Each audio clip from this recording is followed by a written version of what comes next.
Hi, my name's JetHarp. In the next minute or so, I'm going to share a little bit about myself.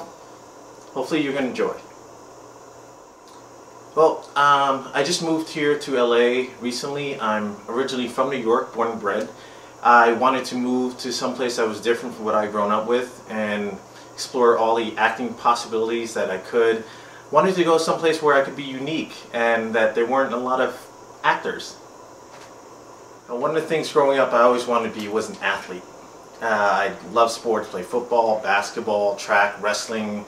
The problem was, as I got older, I started realizing that every time I played basketball, guys were 1.5 feet taller than me, and when I played football, guys were at least 50, 60 pounds heavier than me. So I decided maybe I should go venture into something different. And one of my hobbies is photography. I love it. I love capturing something that is unique and waiting for that moment to happen, or if that moment comes, you have to be prepared for it. And it's made me become a better observer of life and enjoy things that I normally didn't enjoy before. And I think my photography hobby is an extension of film, where I can kind of slow things down and work it to my own pace, where it's not moving all the time. And it's become something I really enjoy, and I love sharing with people. One of the main questions I always get from directors and casting directors is what made me decide to get into acting. And my story is, I had actually gone to film school. I went to college for film and TV and decided for my senior thesis to make this kind of sort of grand film for a college student, a lot of characters, and had to spend $300–400 on this and that, and spent a lot of time and effort working. The script was pretty long. It was, I think, going to be about 30 minutes.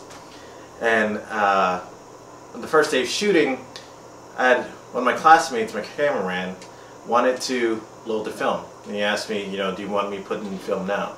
And of course, some odd way foreshadowing what was going to happen, I told him that, hey, I would like to put it in the film.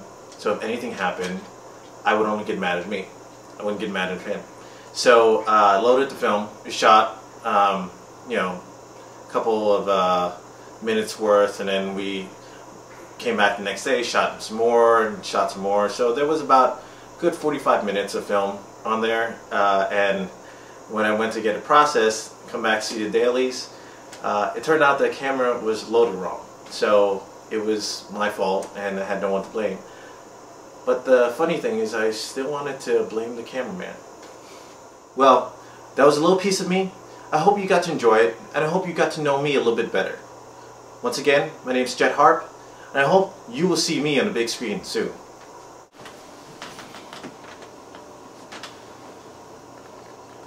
Sheila and I waited with her in the ambulance. Mom was waiting in Pam's car for the news. Saw stations ago in the hospital. There were voluntary nurses rushing around everywhere, soups and Bibles, St. Bernard standing by. If there's anything heartening about such a disaster, I think it's a great way that this operation of mercy has moved into action. And of course, the uniquely British optimism that in moments of crisis seems to suffuse the whole nauseating atmosphere.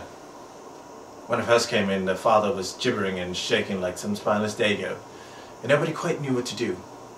Then one of the impressive lesbian American nurses pointed to the African orderly and said, "Pull yourself together, man. Set an example." Sheila could hardly stand what with all the anxiety and relief, so they put her in for a bed for the night. Joe was staying in, of course. Not sure for how long, perhaps a week.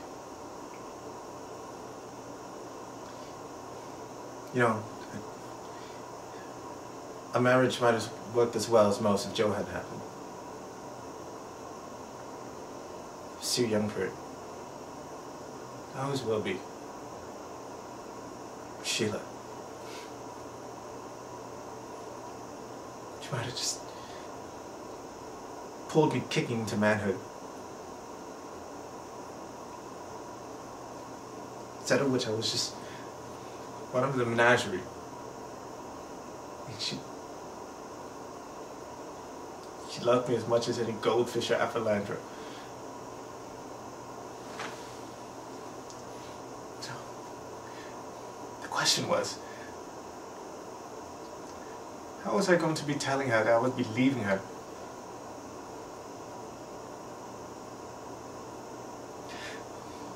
When I went into it, I realized it wasn't just about Joe anymore, but my ambitions. First time I saw Father Christmas. This backache's worse than the day before. Patterns on the ceiling. Well, in the end, I just thought it'd be better if I just crept away and didn't say a word. So I packed and washed. Not sure where I'm going yet. Perhaps up to smoke. Hang with the Australians.